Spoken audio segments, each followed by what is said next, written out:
there, I'm Cynthia and I'm from Rockville, Maryland. So what first attracted me to UCLA Anderson's MBA program was the Center for Global Management. I had always had an interest in global business stemming from an internship I had in undergrad where I got to launch insurance products in Singapore. And I really wanted to pursue this interest in global business, but had previously only had a domestically US focused career. So I really felt that UCLA Anderson Center for Global Management would offer me the resources I needed to really start pursuing globally focused roles like global strategy or global marketing. And I thought that the Center for Global Management's globally focused electives, as well as its global mentorship program, where you actually get to talk to executives who've had a global business career, would really help me learn how to navigate global management and start envisioning what a globally focused career actually looks like.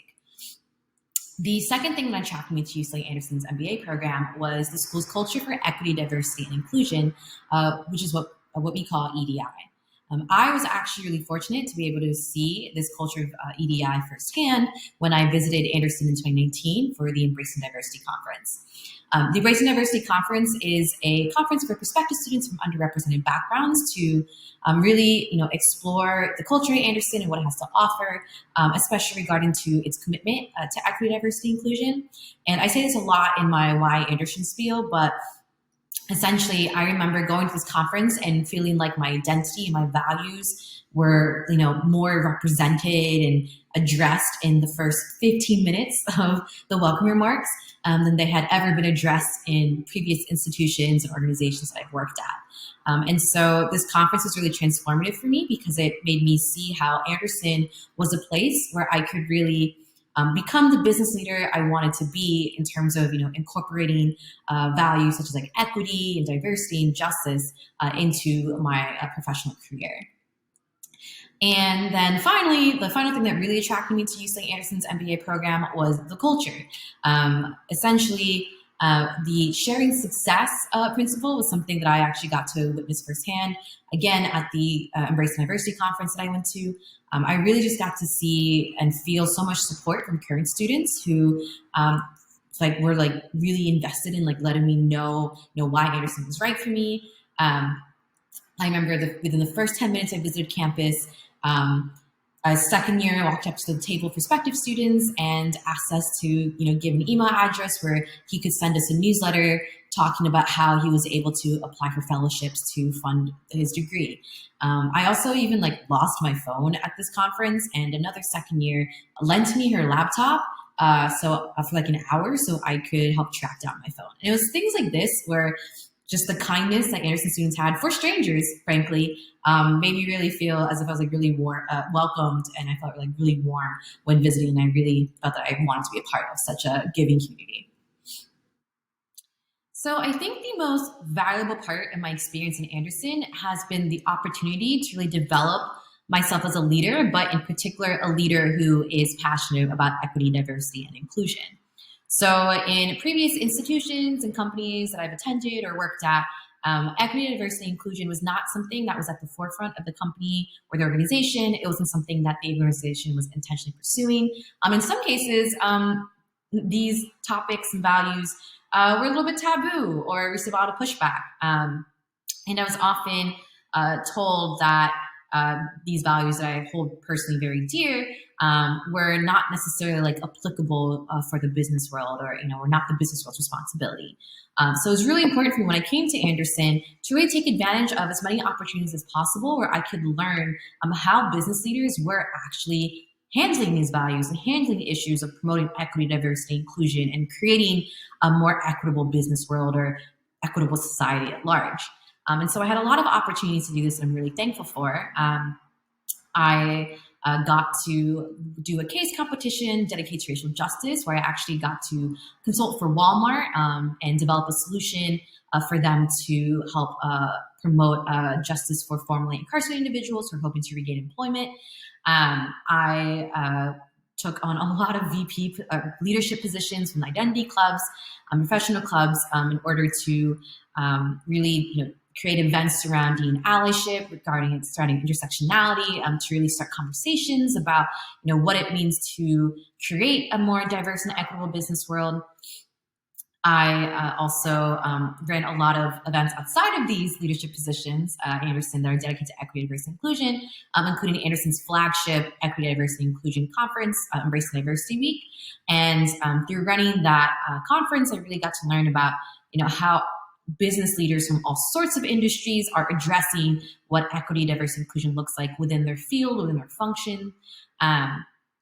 And throughout all this, I also got to meet like-minded peers who are really passionate about the same things that I am, and they really kind of emboldened me to grow towards the person I want to be and the leader I want to be, and helped me really realize that things like equity, diversity, inclusion, there aren't like naive or far-fetched ideals. There are things that people are actively working towards, and things that the business world as a whole should be working towards. So I'm really grateful for the opportunity to both have these opportunities, but also meet people who feel the same way and really, help me develop myself as a person and a leader.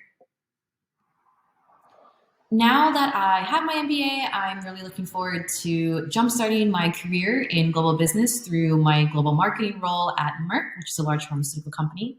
I'm also really looking forward to continuing to develop my passion for equity, diversity, and inclusion, both inside and outside of the workplace. So I really hope to join employee resource groups at my future company, as well as engage in any sort of mentoring that I can to students who are interested in business school, and especially if they come from underrepresented backgrounds.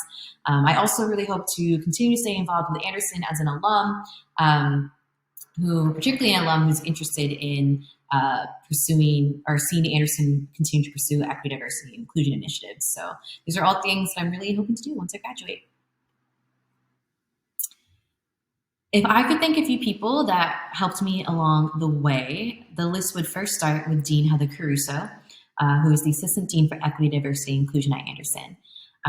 When I visited Anderson as a prospective student, to when I visited Anderson as an interview candidate, and then finally when I actually arrived at Anderson as a full-time student, Dean Heather Caruso was actually there every step of the way and met me with such warmth and encouragement, and really helped me see just how I could live out my values of equity and inclusion both at Anderson and beyond. And so I really want to thank her for kind of being the first person to really help me vision myself as a leader who can bring my personal values of equity and justice into my professional career.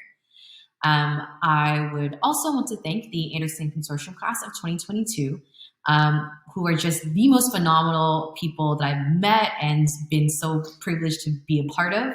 I have never met a group that is just so warm, so caring, so inspirational, so ambitious, so impactful in the Anderson community. And I really appreciate having this community around me of people who just have like-minded values. We're pursuing them in all sorts of different avenues. And they've just really helped me grow as a person and as a student and as a leader. Among the consortium class, I want to give a special shout out to Jesse and Courtney. They already know this, but they're my ride or dies. They have, been there for me during all types of times. They've let me crash at their apartment when mine was too noisy. I needed to prep for interviews. They've, helped me out at recruiting conferences, and just, having that network of support has just been super, super, super valuable. And I'm just so grateful for them. Outside of Anderson, I would really want to thank my childhood best friend, Andy, who let me crash at his apartment for the first half of the pandemic when I first moved out to LA, and he was the only person I knew. So I really want to thank him for being my home away from home, especially since home is thousands of miles away, before he ditched me to move to Seattle. I also want to thank just generally my family and friends, my parents, obviously, for being very supportive throughout the school year, and my friends who are still back on the East Coast, particularly Sean, Daniela, and Knox, for just always being there to listen to my business school adventures and problems, and they have no idea what business school is even like. I also want to thank my therapist, Jackie, because taking care of mental health is very, very important for any stage of your life, but especially during business school during the pandemic. And lastly, I would like to thank John, who was one of the first people who helped me visualize myself as a business school candidate.